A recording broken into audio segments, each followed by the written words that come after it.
Hello and welcome to the Chaos. And today I wanted to start on a hopefully new series on book reviews or book club. I don't know what to call it yet, but I do an ungodly amount of reading, usually of young adult fiction, and I wanted to share it with you guys because, well, I have no one else to talk to about it, and you clicked on this, so we're gonna talk about books. And we're gonna start today with Kingdom of the Wicked by Kerri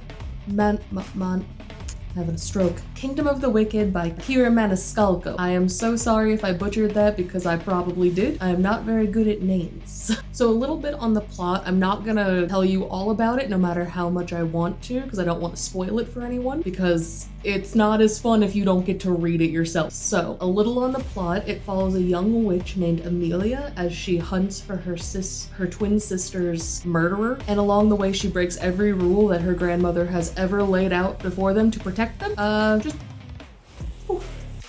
kill them all.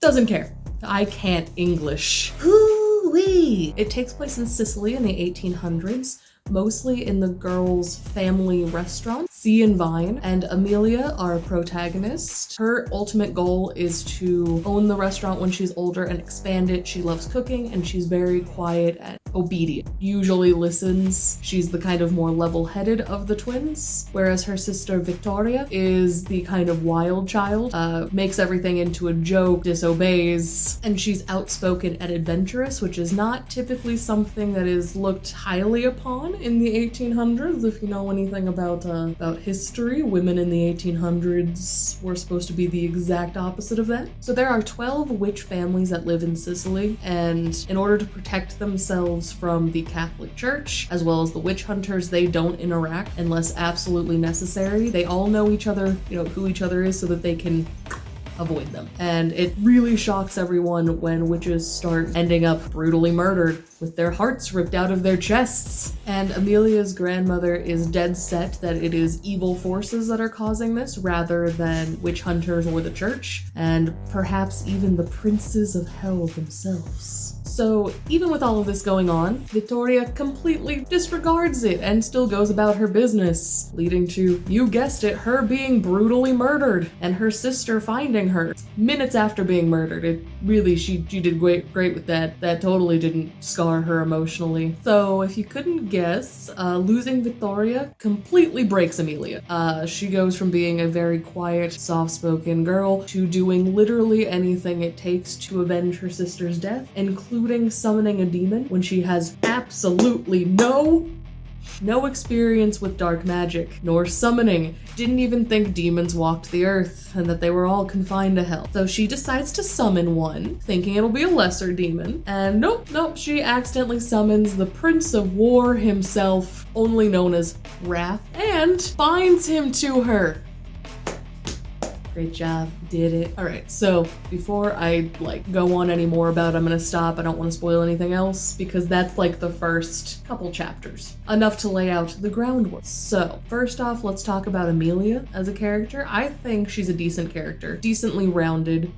I've heard a couple of people complain that she's a little too naive, or that the writing was kind of lazy with having her go from being the level-headed twin to the stupid one just to further the plot, and I can see where they're getting that from. I can see it. I personally don't think that that's what's going on. I think that they use Amelia to show what happens when someone seeks revenge and how it makes them do really stupid and rash things that they shouldn't be doing, and how much it hurts the people around them, not just letting themselves heal, but searching for this revenge. And I think that the author did a really good job portraying this with Amelia. Yes, it was a very drastic change to the character that was set out, but that was kind of the point. She was supposed to be the level-headed one, and once she lost her sister, she changed, because she refused to move on the way she should have. So she not only endangered herself and her family and everyone in Sicily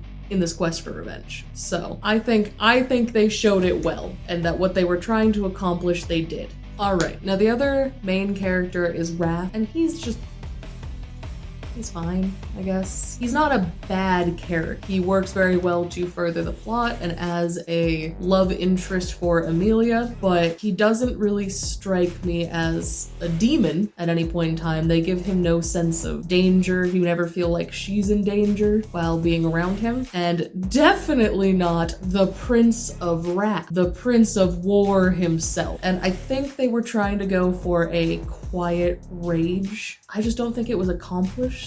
The way their relationship reads isn't witch who summoned demon and demon forced to take care of her until developing feelings, you know, keeping her from dying until he accidentally develops feelings. It read more like slightly sarcastic, cute boy transfers to school and has a soft spot for the protagonist. So I really wish they would have played into the demon character just a little bit more, since that is kind of his entire MO, is that he is a demon prince of hell, and I didn't get that at all from it. I think it would have definitely made their relationship a little more interesting, because it was, again, fine, but it didn't really fit into what I would typically associate with the enemies to lovers brand that they gave it. It was more of unknowns to lovers. They just met and there was no like danger. And I feel like that's definitely missing. All right, I also want to talk about a little bit of the world building. So I think overall done really well. It's not anything groundbreaking. It's not like completely created a new world like Lord of the Rings or anything, but with the little bits of world building that they did, it worked really well. The family's restaurant and Amelia's love of cooking definitely kept it more grounded to earth. It kept it feeling real, even with the magic and the witchcraft and the demons.